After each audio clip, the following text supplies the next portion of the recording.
Welcome. Today we're going to be discussing the technique sword and hammer and some of the more important principles, theories, concepts, rules, and strategies of this technique. So let's start out with the strategy. It's really simple. This is a yellow belt technique, not very complex at all. The idea is basically to get leverage over our opponent. Another way to think about that is to remove their levers while we keep ours, or yet another way to think about that is getting the upper hand. So in this case, let's talk through the getting the upper hand part of this, and the other ones will fall into place.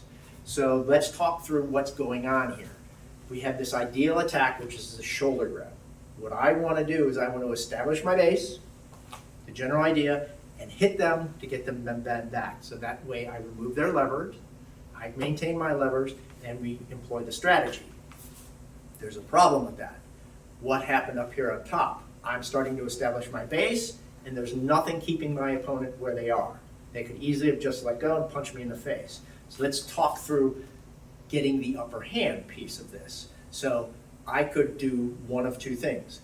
The general idea here is I want to do checking. Okay, the concept is checking. And there's two ways in which we can do checking, through covers and checks. So let's talk through covers first.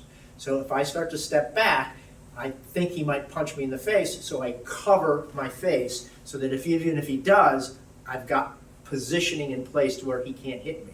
So that's the covering end. What about the checking end? Well, that is actually done through physical contact and prevention of motion. So in this case, I'm using a pressing check. I'm pressing him to my body as I begin to do the rest of the technique. That brings in the idea of being able to read my opponent. Okay, what does reading mean? Let's say I go to do this and he sees it and he starts backing up, he starts checking me, all that other stuff, pushing and pulling. There's a bunch of different things that this opponent can do. So what this does is not only are they having contact with me, I'm also having contact with them. So I can better read what's going on and react better to what's happening in the situation, depending upon how fluid it is. It may go exactly the way I wanted it, or it may not. So in this case, keeping my hand on top of their hand and keeping my major free and available to me gives me available options depending upon how I'm reading the situation. So let's talk through, since we got the physical upper hand, let's talk about through the conceptual upper hand. So in this case, removing that lever. So what I want to do basically is do that chop like we just said. I want them to get the bend back. How we do it is important, and that brings in a host of different concepts. I could get that upper hand by pinning him and start to chop this opponent. So notice what happened here. I broke the concept of economy of motion and not coming from point of origin. So in other words, I was starting to cock the hand to get a nice good path of travel, and the person was able to see it and block it. So let's talk through the concepts here. The first one is point of origin. I'm going to come right from where I was to where I'm going to go to. And that brings in point of origin and economy of motion. So what economy of motion means is, if you think about it, the circle is longer than a line. In this case, that line is much shorter, so that's more economical. So that's where economy of motion comes in. Point of origin means pretty much the same thing. I'm not going to cock my hand in order to deliver it. But some other interesting concepts come into play also. One is obscure zone. So if you notice, I brought my hand up. What happened? They were able to see that I'm going to try and hit them and prevent me from doing that. Obscure zone means I'm going to slide up out of their line of sight in order to get to them. And that brings in two final concepts. One being contouring, using the outline of their body in order to get to where I'm going, and then again using the outline of their body in what we call an open-ended triangle.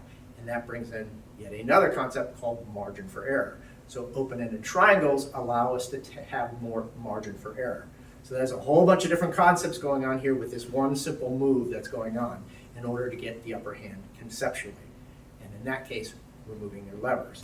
So now that we've got them to get into the position we want, we can now add a finishing move at this point, and that would be, if you notice where their center of gravity is back on their heels, all I'm going to do is take advantage of the fact by anchoring my elbow and settling my weight as I deliver this hammer fist to take them to the floor.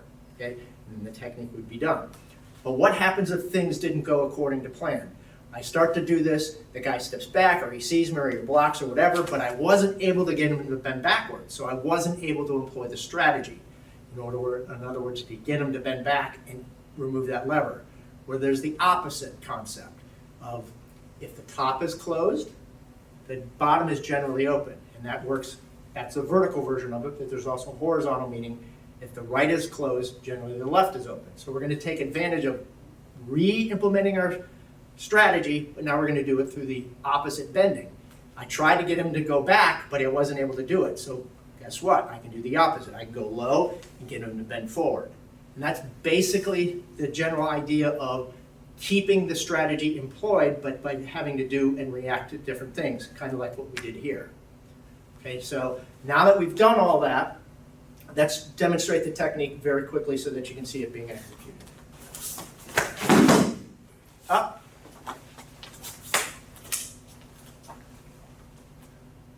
Hope this video helps you understand the American Kenpo system just a little bit better. Thank you very much.